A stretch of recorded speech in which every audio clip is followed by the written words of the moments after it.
विद्यार्थी मित्रांनो, आपल्याला एक सांख्यिकीय सामग्री दिलेली आहे. कच्ची सामग्री त्याला आपण म्हणतो. त्याच्याकडे पाहून कमीत कमी शिकलेल्या व्यक्तीला वाचता तरी येईल, किंवा फार भव्य असेल ती सामग्री तर शिकलेला माणूसही वाचणार नाही. मग ते लवकर समजावी आणि कोणालाही समजावी. निरीक्षर असेल तरी त्यालाही समजावी, यासाठी त्या सामग्रीला चित्ररूपात प्रदर्शित करणे. जसं तुम्ही आजपर्यंत स्तंभालेख काढले, त्या स्तंभालेखामध्येही काही प्रकार होते.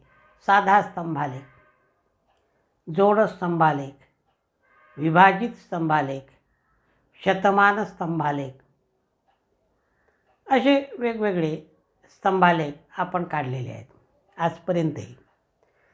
त्यानंतर यावर्षी तुम्हाला वृत्तालेखही कसा काढतात आणि कसा वाचतात याविषयी विचार करायचा आहे. हे चित्ररूप सादरीकरण याच्यासाठी की ते लवकर समजावं. समजा पहाडांच्या उंची दिलेल्या आहेत, मग एखादा म्हाताराही असला तरी तो समजते त्या स्तंभावरून की जो स्तंभ सगळ्यात उंच आहे तो पहाड सगळ्यात उंच आहे, असं त्याचं लक्षात येते. किंवा त्या नदींच्या लांबी असल्या तरी त्याच्या ध्यानात येते की निरीक्षर जरी माणूस असला तरी त्याच्या लक्षात येते की या नदीची लांबी सर्वात जास्त आहे, कारण चित्ररूपात दाखवलेली आहे. जरी त्याला वाचता येत नसेल तरी ते दाखवता येते की हे ते नदी आहे की जिची लांबी सर्वात जास्त आहे. चित्ररूपात जर सादरीकरण केलं तर ते सादरीकरण आपल्याला आता 10व्या वर्गात या ठिकाणी शोधायचं आहे. पान नंबर 151वर हे जे सादरीकरण आहे हे यांनी एका विशिष्ट ट्रीच्या माध्यमातून दाखवलेलं आहे. सामग्रीचे सादरीकरण याच्यात 3 प्रकार दाखवले: सारणीकरण, चित्ररूप पद्धती, आलेख पद्धती. आता सारणीकरणामध्ये तुम्ही शिकलात वर्गीकृत वारंवारता वितरण सारणी, अवर्गीकृत वारंवारता वितरण सारणी. चित्ररूप पद्धतीमध्ये स्तंभालेख, वृत्तालेख ह्या गोष्टी शिकलात. स्तंभालेखामध्ये साधा स्तंभालेख, जोड स्तंभालेख, विभाजित स्तंभालेख, शतमान स्तंभालेख. सारणीकरणात वर्गीकृत आणि अवर्गीकृत. आलेख पद्धतीमध्ये रेषालेख, आयतालेख आणि वारंवारता बहुभुज. तर या ठिकाणी या फ्लोरेन्स नाइटिंगेल या थोर स्त्रीला उत्कृष्ट व ध्येयनिष्ठ परिचारिका म्हणून ओळखले जाते. क्रिमियन युद्धातील जखमी सैनिकांची शुश्रूषा करून त्यांनी अनेकांचे प्राण वाचवले. संख्याशास्त्रात देखील फ्लॉरेन्स नाइटिंगेल यांनी पायाभूत काम केले. अनेक सैनिकांची अवस्था, त्यांच्यावर केलेले उपचार व त्यांचा उपयोग या सर्वांची व्यवस्थित नोंद करून त्यांचे महत्त्वाचे निष्कर्ष काढले. सैनिकांच्या मृत्यूंना त्यांच्या जखमांपेक्षा टायफॉईड, कॉलरा यासारखे रोग जास्त कारणीभूत होते. त्याची कारण मीमांसा, परिसराची अस्वच्छता, पिण्याचे अस्वच्छ पाणी, रुग्णांना दाटीवाटीने राहायला लावणे ही होती. ही कारण मीमांसा चटकन ध्यानात यावी म्हणून फ्लॉरेन्स यांनी पाय चार्टसारखे आलेख तयार केले. योग्य उपचार आणि स्वच्छतेचे नियम पाळून त्यांनी सैनिकांचा मृत्यूदर खूप कमी करून दाखवला.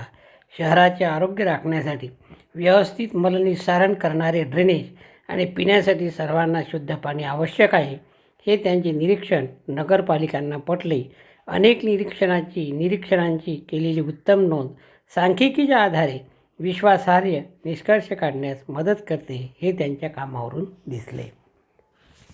त्यांनी त्या विषयावर काम केलं अशा स्त्रीचं ते वर्णन आहे त्या ठिकाणी. आता आपल्याला आयतालेखाबद्दल पाहायचं आहे. पान नंबर 152वर एक आयतालेख दाखवलेला आहे. खालील सारणीत विविध कंपन्यांच्या म्युच्युअल फंडांचे एका युनिटचे नक्त मालमत्ता मूल्य दिले आहे. यावरून आयतालेख काढा. नक्त मालमत्ता मूल्य रुपये 8 ते 9, 10 ते 11, 12 ते 13, 14 ते 15, 16 ते 17.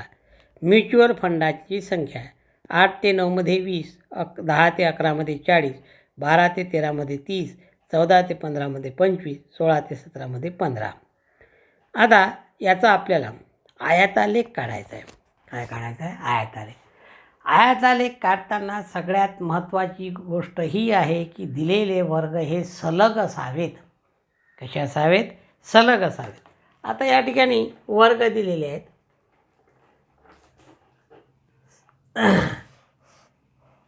NAV नक्त मालमत्ता मूल्य 8 ते 9, 8 ते 9, 10 ते 11, 12 ते 13, 14 ते 15 आणि 16 ते 17.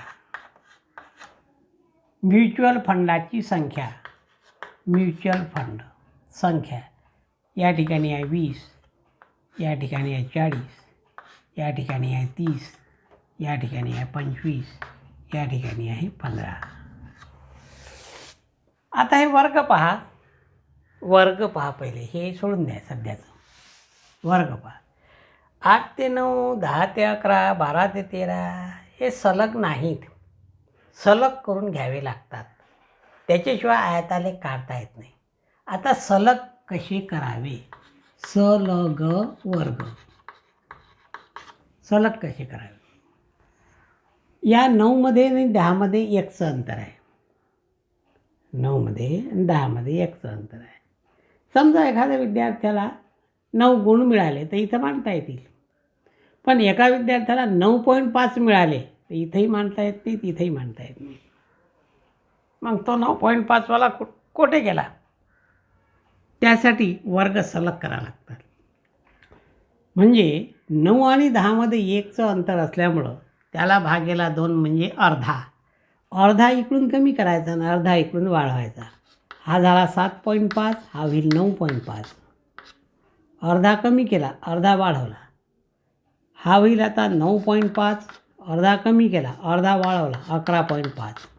हा होईल 11.5, 13.5, 13.5, 15.5, 15.5 आपलं 15.5, हा होईल आता 17.5. अर्धा कमी केला, अर्धा वाढवला, 7.5, 9.5, 9.5, 11.5, 11.5, अर्धा कमी करून राहिलो, 11.5, 13.5, 13.5, 15.5, 15.5, 17.5.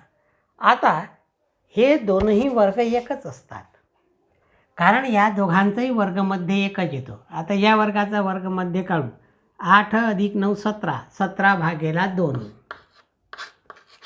17 भागेला 2, 8.5, 2 16 झालं. हा झाला वर्गमध्ये. आता याचा वर्गमध्ये काढू. 7.5 अधिक 9.5, 5 आणि 5 10, हाताला 1, 9 आणि 1 10, 7 17, 17 भागेला 2 बरोबर 8.5. त्यामुळं हा इकडचा वर्ग आणि इकडचा वर्ग सारखाच आहे. हा वर्ग आणि हा वर्ग सारखाच आहे. फक्त याला सलग केलं.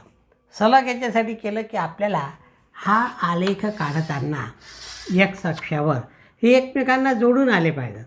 आता समजा हा 7.5, हे 9.5, हे 9.5, हे 11.5, हे 11.5, हे 13.5. आता या ठिकाणी 7.5 ते 9.5ची वारंवारता 20 आहे. तर हा स्तंभ असा जाईल 20पर्यंत. याला जोडून आता हा येईल 9.5 ते 11.5. हा याची वारंवारता किती आहे त्याला अनुसरून तो येईल. आता दुसरा मुद्दा. आता या ठिकाणी 1 सेंटीमीटर हा एक्स अक्ष आहे, हा वाय अक्ष आहे. 1 सेंटीमीटर बरोबर 2चं अंतर आहे. 7 आणि 2 9, 2चं अंतर आहे. 1 सेंटीमीटर बरोबर 2. आता इथंही 1 सेंटीमीटर आहे, काही प्रश्नच नाही. पण इथं ही एकदम 7.5 एवढं अंतर आहे. हे होऊ नये म्हणून या ठिकाणी अक्ष संकोच देतात. कधीकधी हा अक्ष संकोच वाय अक्षावर देण्याचं सुद्धा काम पडते. हा अक्ष संकोच म्हणजे याचं म्हणणं असं आहे, इथून इथपर्यंत काहीही नाही, सुरुवात इथून झालेली आहे. हा महत्त्वाचा मुद्दा. आता यामध्ये हे जे वारंवारता दिलेली आहे 20, 40, 30, 25 आणि 15, म्हणजे हे सगळे फिगर्स याच्यावर आले पाहिजेत. म्हणजे 1 सेंटीमीटर बरोबर 5चं जर प्रमाण घेतलं तर 5, 10, 15, 20, 25, 30, 35 काय असेल ते. आता 7.5 ते 9.5, 20 तुमच्या आलेखावर स्पष्ट लिहिलेलं आहे, काही प्रश्नच नाही. आलेख कागदावर काढावा लागेल. 9.5 ते 11.5, 40.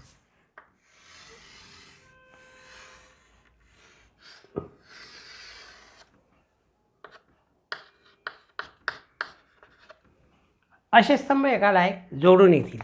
हा स्तंभालेख हा दिलेला आयतालेख हा खाली काढलेला आहे. पान नंबर 152वर पहा.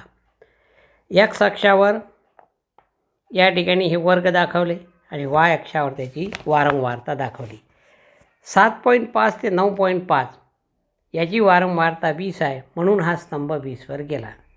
9.5 ते 11.5 याची वारंवारता 40 आहे, म्हणून हा स्तंभ 40वर गेला. त्याला जोडून 11.5 ते 13.5 याची वारंवारता 30 आहे, म्हणून हा स्तंभ 30वर गेला. आणि इथं प्रमाण लिहिलं. 1 सेंटीमीटर बरोबर 2 रुपये एक्स अक्षावर आणि वाय अक्षावर 1 सेंटीमीटर बरोबर 5 फंड, म्हणजे फंड असल्यामुळं फंड असं या ठिकाणी शब्द टाकला. या पद्धतीनं हा आयतालेख या ठिकाणी तयार केला. अक्ष संकोच एक्स अक्षावर दिलेला आहे, पाहून घ्या. कारण तिथून तिथपर्यंत काही नाही असं समजून त्या 7.5 पासून ते चालू झालं असा याचा अर्थ आहे. असे पहिल्यांदा वर्ग सलग करावे लागतील. त्यानंतर अक्षसंकोचाचं काम असेल तर अक्षसंकोच द्यावा लागेल आणि ते संपूर्ण जे दिसतात ते आयात हे सगळे एकमेकांना जोडून असावे लागतील. आता वारंवारता बहुभुज, याचाच वारंवारता बहुभुज हे काढल्यानंतर या प्रत्येकाचा मध्यबिंदू जेही काही येतील ते हे याला जोडायचे. त्याचप्रमाणे या शेवटचा जो वर्ग आहे या वर्गाचा मध्यबिंदू याला असा जोडायचा. इकडचा शेवटचा जो आहे त्याचाही मध्यबिंदू इकडच्या पुढच्या वर्गाच्या मध्याला जोडायचा. म्हणजे तो जो काढलेला वारंवारता बहुभुज आहे त्याचे दोनही टोकं एक्स अक्षाला जोडलेले असतील. हेच उदाहरण पान नंबर 154वर आकृती 6.2 म्हणून स्पष्ट केलेलं आहे. पहा, प्रत्येकाचा वर्ग मध्ये त्या ठिकाणी जोडला आणि या 7.5च्या आधीचा वर्ग अस्तित्वात आहे असे समजून तो एक्स अक्षाला जोडला आणि 15.5 ते 17.5चा मध्य हा इकडच्या 17.5 ते 19.5 या वर्गाच्या मध्याला त्या ठिकाणी जोडला. आता हा झाला वारंवारता बहुभुज.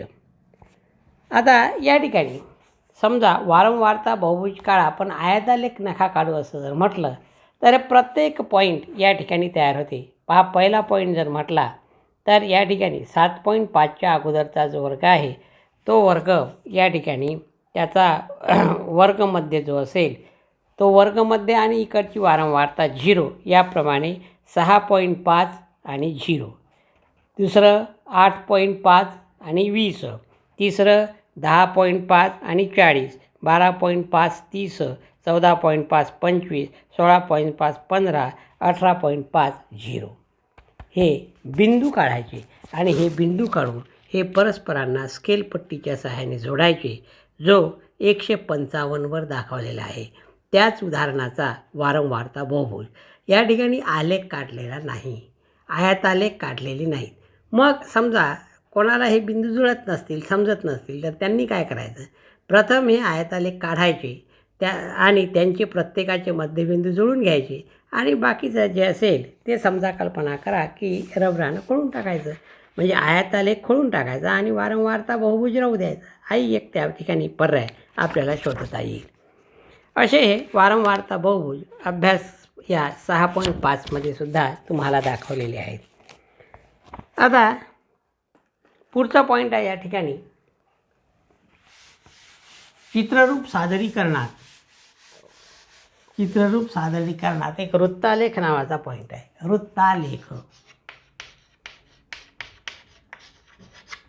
आता या वृत्तालेखामध्ये तुम्ही पाहता निवडणुकीचे निकाल वगैरे टी व्हीवर येतात.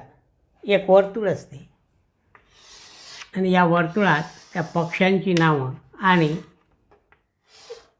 हा एक पक्ष, हा एक पक्ष, हा एक पक्ष हा एक पक्ष असं या ठिकाणी लिहिलं असते. हा पक्ष हा पक्ष हा पक्ष हा हे नावं लिहिली असते. आपल्याला समजते सगळ्यात मोठी पाकळी कोणती, तर हे हिला मिळालेले मतं जास्त, हिला तिच्यापेक्षा कमी, हिला तिच्यापेक्षा कमी, हिला सर्वात कमी, असं आपल्या लक्षात येते. तर ही जी वर्तुळ पाकळी काढल्या जाते ही वृत्तालेखासाठी काढल्या जाते. विशिष्ट त्रिज्या घेऊन ती वर्तुळ पाकळी काढल्या जाते. पान नंबर 158 वरते 2 पृथ्वीवरील जमीन व पाणी यांचे प्रमाण दाखवले पहा. 29% जमीन, 71% पाणी. दुसऱ्या आकृतीत या हवेतील घटकांचं प्रमाण दाखवलं. ऑक्सिजन 21%, नायट्रोजन 78%, इतर वायू 1% असं त्या ठिकाणी स्पष्ट केलं. तर अशा पद्धतीनं काढलेल्या आकृतीला वृत्तालेख असे म्हणतात. आता या ठिकाणी वृत्तालेखाचं जे वाचन आहे हे यांनी तुमच्यासाठी ठेवलं नाही. 59, 60, 160, 159, 160 या पानावर आहे. पण वृत्तालेख काढणे हा मात्र त्या ठिकाणी तुमच्यासाठी ठेवलेला आहे. वृत्तालेख काढणे. आता एक उदाहरण दिलं पहा. पान नंबर 162 एका दुकानात दुचाकींच्या खरेदीसाठी रंगाची पसंती खालीलप्रमाणे होती. ही माहिती वृत्तालेखाने दर्शवण्यासाठी प्रत्येक घटक दर्शवणाऱ्या वर्तुळ पाकळीच्या केंद्रीय कोनाचे माप ठरवा. पहा, पांढरी दुचाकीची मागणी.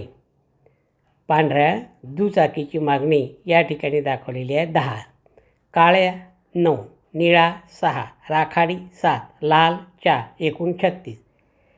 मग आता वर्तुळ म्हटलं की त्याचं पूर्ण जे माप आहे ते 360 अंश आहे.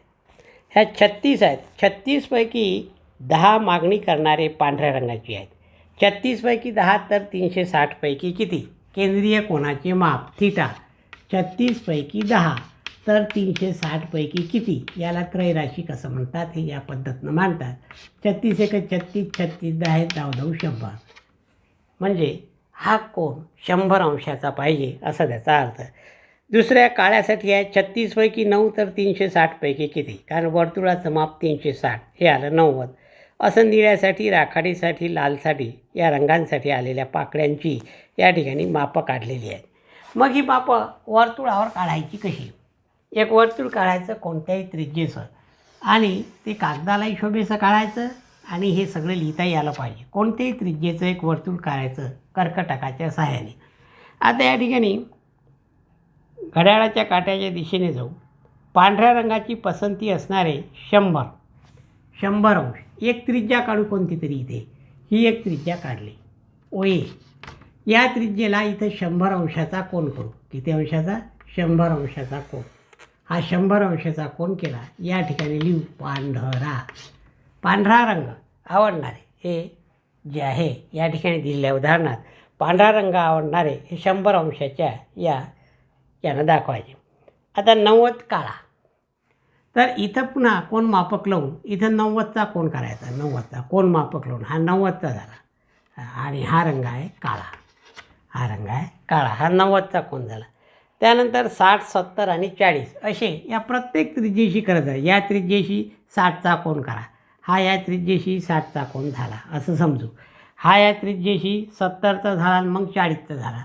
हा 70 झाला आणि हा 40 झाला. अशा प्रकारचं या प्रत्येक त्रिज्येशी ते कोन करत जायचे. त्यांची मापं या ठिकाणी लिहायची आणि ते कशासाठी वापरलेलं आहे ते मांडायचं. हा 90, हा 90, हा 90 झाल्यानंतर 60, 70, 40, हा 60, हा 70 आणि हा 40. मग या प्रत्येकाचं वर्णन. 60वाला कोण होय? निळा रंग. 70वाला कोण होय? राखाडी रंग आणि लालवाला 4. लालवाला हे 40वाला लाल. हा झाला त्याचा वृत्तालेख. कोन मापकाच्या सहाय्याने मोजून आपल्याला सगळ्यात पहिले कोन काढणे महत्त्वाचं आहे. इतकेपैकी इतके तर 360पैकी किती? ते उत्तर तुमचं केंद्रीय कोन दाखवेल. एक कोणतीही त्रिज्या काढायची आणि तिच्याशी पहिल्या नंबरचा कोन करायचा आणि असं सरळ कोन मापक लावत पुढे जायचं. त्या आकृती फिरवत राहायची अशी. आपल्यासमोर जसं कोन मापक सरळ राहील तसं ती आकृती फिरवत राहायची. दुसरं उदाहरण दिलं. एका गावात विविध स्थानांना दररोज होणारा वीज पुरवठा खालील सारणीत दर्शविला आहे. या माहितीचा वृत्तालेख काढा.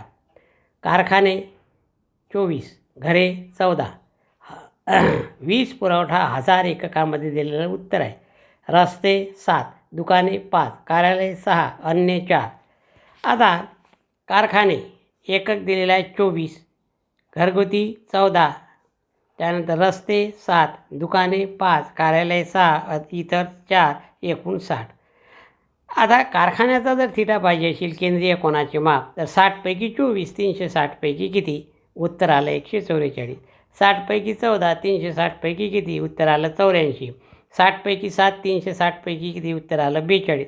पान नंबर 162वर असणारं हे उदाहरण आहे.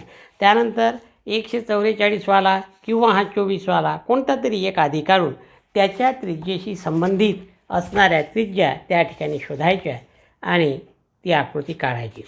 सराव संच 6.6मध्ये अशा प्रकारची उदाहरणं आहेत. त्यापैकी 5वं उदाहरण त्यांनी कॅन्सल केलं, 6वं उदाहरण कॅन्सल केलं आणि त्यानंतर संकीर्ण प्रश्नसंग्रहातील दुसरा प्रश्न काढून टाकला.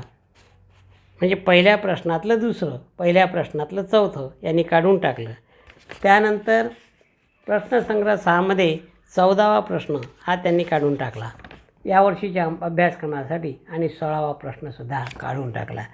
अशा प्रकारे जशी जशी आपण प्रॅक्टिस कराल तसं तसं तुम्हाला या दिलेल्या सांख्यिकी बाबतीत ज्ञान निर्माण होईल आणि तुम्ही ते सर्व उदाहरणं करू शकाल. पण ते स्वतः करावे लागतील. प्रॅक्टिस हे तुम्हाला करणे